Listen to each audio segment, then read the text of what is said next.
આપણી સંકલ્પ ન્યૂઝ ચેનલને સબસ્ક્રાઇબ અને લાઇક કરો, બેલ આઇકન દબાવો જેથી આવનાર ન્યૂઝ અપડેટ્સની નોટિફિકેશન આપના મોબાઈલ પર સૌથી પહેલા પહોંચે. Like, subscribe and share the video. નમસ્કાર દર્શક મિત્રો, હું છું પૂજા ટંડેલ. સંકલ્પ ન્યૂઝમાં આપનું સ્વાગત છે. સમાચારની શરૂઆત કરતા પહેલા એક નજર આજના મુખ્ય સમાચાર પર. સેલવાસના દૂધની જેટી પર ફરવા ગયેલ પરિવારની 2 કારના કાચ તોડી ₹20,000ની ચોરી કરી ચોરટાઓ ફરાર. પર્યટકો પરત કાર પાસે આવતા કાચ તૂટેલ હાલતમાં જોતા સ્તબ્ધ, કારને ભારે નુકસાન.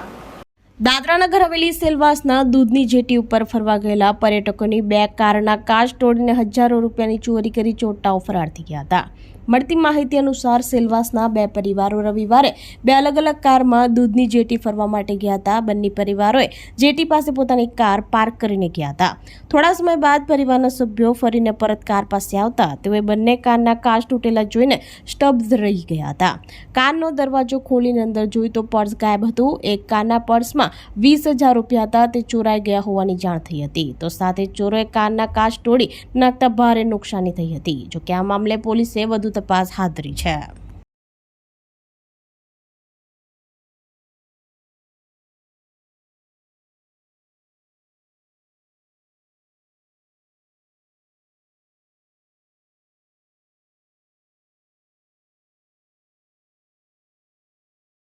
વલસાડના દરિયા કિનારે ભદેલી જગાલાલા હિંગરાજમાં અંબા માતાનું મંદિર પાણીમાં ગરકાવ. દરિયાઈ ધોવાણને લઈ લોકોના ઘરોમાં પાણી ઘૂસી જતા હાલાકીને લઈ પ્રોટેક્શન વોલ બનાવવા માંગ કરી.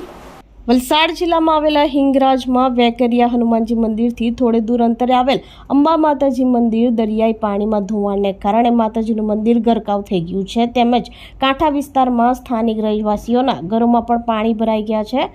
દરિયા કિનારે રેતી ભરેલ પ્લાસ્ટિકની બેગો ગોઠવવામાં આવેલ છે. જ્યારે વધારે પડતો વરસાદ વરસે છે અને દરિયાઈ પાણી રહેણાંક વિસ્તારમાં ઘરોમાં આવી જાય, જેના લીધે સ્થાનિક રહેવાસીઓને ભારે હાલાકીનો સામનો કરવો પડે છે. આશરે 60 લાખથી વધુની રકમ આ દરિયાઈ ધોવાણને વોલ બનાવવા માટે મંજૂર કરેલ છે, છતાં પણ હજુ સુધી કામગીરી કરવામાં ન આવતા ભારે હાલાકી સર્જાઈ રહી છે. વલસાડ જિલ્લાના બદેલી જગાલાલા હિંગરાજમાં અંબા માતાનું મંદિર તો દરિયાઈ ધોવાણમાં ગરકાવ થઈ ગયું, પરંતુ કાંઠા વિસ્તારમાં રહેતા લોકોના ઘરોમાં પણ પાણી ભરાઈ જવા સ્થાનિક લોકોની તંત્ર સામે માંગો કરવામાં આવી છે. વહેલી તકે દરિયાઈ પાણી આવતું અટકાવે અને પ્રોટેક્શન વોલ બનાવવામાં આવે એવી માંગ ઉઠવા પામી છે. જો તંત્ર દ્વારા રહેણાંક વિસ્તારોમાંથી આવતા પાણી રોકવામાં ન આવે તો આવનારા સમયમાં જે રીતે માતાજીનું મંદિર ગરકાવ થઈ ગયું એ જ રીતે આ કાંઠા વિસ્તારમાં રહેતા સ્થાનિક લોકોના ઘરો પણ ગરકાવ થઈ જશે. તંત્ર દ્વારા તાત્કાલિક ધોરણે આ ધોવાણનું નિરાકરણ લાવે એવી લોકોની માંગ ઉઠી રહી છે.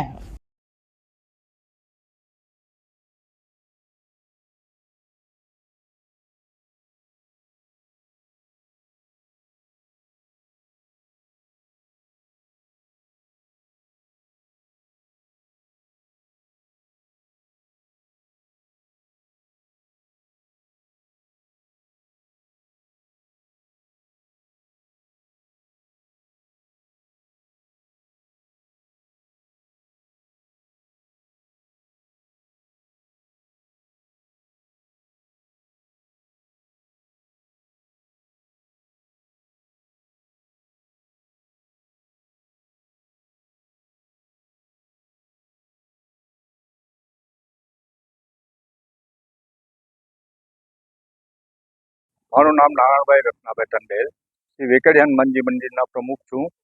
દરિયાકાંઠામાં બરેલી જગાલાના દરિયાકાંઠામાં આવેલું આ વેકરિયા હનુમાનજી તેમજ અહીં જે પ્રોટેક્શન વોલ, અત્યારની જે પ્રોટેક્શન વોલ છે તેના ઉત્તર દિશામાં ઘણું એવું ધોવાણ થયું છે કે જે પ્રોટેક્શન વોલની ધોવાણથી આજે દરિયો ઘરબુંડી ઘૂસી ગયો છે અને પ્રોટેક્શન બધા લોકોના ઘર તૂટવાની તૈયારી થઈ રહી છે. વારંવાર સરકારશ્રીને નિવેદન અને અરજીઓ આપીએ છીએ, પણ આગળ કંઈ થતું નથી. 2021માં અમને પાસ કરી આપવા માટે થયેલું હતું, ત્યારે પણ કર્યું હોત તો આજે આટલું બધું ધોવાણ ન થયું હોત. અત્યારના સંજોગોમાં થોડી પ્રોટેક્શન ધોવાણ અટકાવવા માટે જે પંચાયત તરફથી કે સરકારશ્રી તરફથી કોથળીઓની રેતીની કોથળી ભળી રહે છે, પણ તે થોડા દિવસ પૂરતું ચાલશે. બાકી મોજા એટલા બધા ઉછરે છે દરિયાના કે અહીંનું ધોવાણ અટકાવી શકાય તેમ નથી. એટલે સરકારશ્રીને ખાસ વિનંતી કે અહીંનું જે છે, વચ્ચે 1 વર્ષ પહેલાં પણ ધારાસભ્ય સાંસદ શ્રી ધવલ પટેલ પણ અહીં જાત નિરીક્ષણ કરી રહ્યા હતા બીજા પણ સભ્યો ઘણી વખત નિરીક્ષણ કરી ગયા, પણ હવે આગળ કંઈ કામ થતું નથી. આજે લોકોની પૂરેપૂરી માંગ છે કે અહીંનું ધોવાણ અટકાવવા માટે સરકારશ્રી પથ્થરની પ્રોટેક્શન વોલને માંગણી કરીએ. વલસાડમાં વિરામ બાદ ફરી મેઘમહેર થતા વાગલધારાની ખરેરા નદીનો મનમોહક નજારો સામે આવ્યો.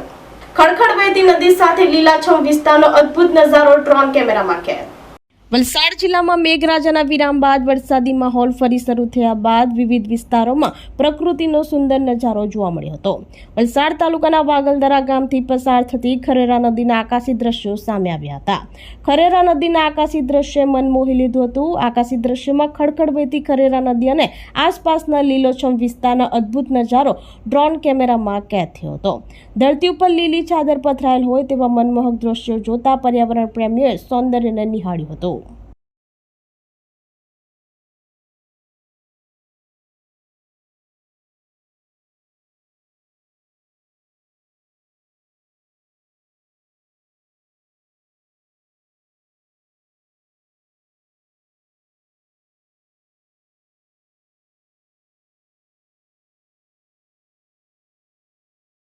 પારડીમાં એક ઘરમાં લાકડાની છત ઉપર સાપ આવી ચડતા જીવદયા પ્રમુખે પકડતા રાહત. પારડી ચિવલ રોડ મરીમાતા મંદિર પાસે રહેતા અભિષેક તિવારીના ઘરમાં લાકડાના છત ઉપર એક સાપ આવી ચડ્યો હતો. આ સાપ અંગે પરિવારે જીવદયા ગ્રુપના પ્રમુખ અલી અંસારીને જાણ કરતા તેઓ તાત્કાલિક દોડી આવ્યા હતા. જ્યાં તપાસ કરતા ઘરની લાકડીના છતમાં બિનઝેરી રૂખાઈ સાપ હોવાની જાણ થઈ હતી, જેને સહી સલામત રીતે પકડી લેતા પરિવારે રાહતનો શ્વાસ લીધો હતો અને આ અંગે વન વિભાગને જાણ કરી સાપને જંગલમાં મુક્ત કરવાની તજવીજ હાથ ધરી હતી. આજે અમારા મુન્નાભાઈ તિવારી, અભિષેક તિવારી અમારા અંગત મિત્ર છે, અમારી સંસ્થા પણ છે. એમની ઘરે એક સાપ નીકળતા એમણે તાત્કાલિક મને જાણ કરી.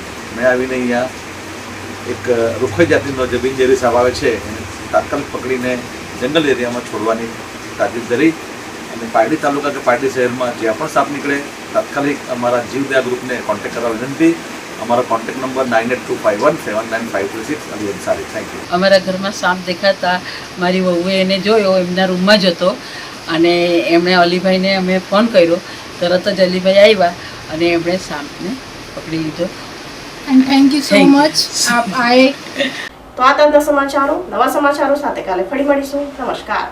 આપણી સંકલ્પ ન્યૂઝ ચેનલને સબસ્ક્રાઇબ અને લાઇક કરો. બેલ આઇકન દબાવો જેથી આવનાર ન્યૂઝ અપડેટ્સની નોટિફિકેશન આપના મોબાઈલ પર સૌથી પહેલા પહોંચે. Like, subscribe and share the video.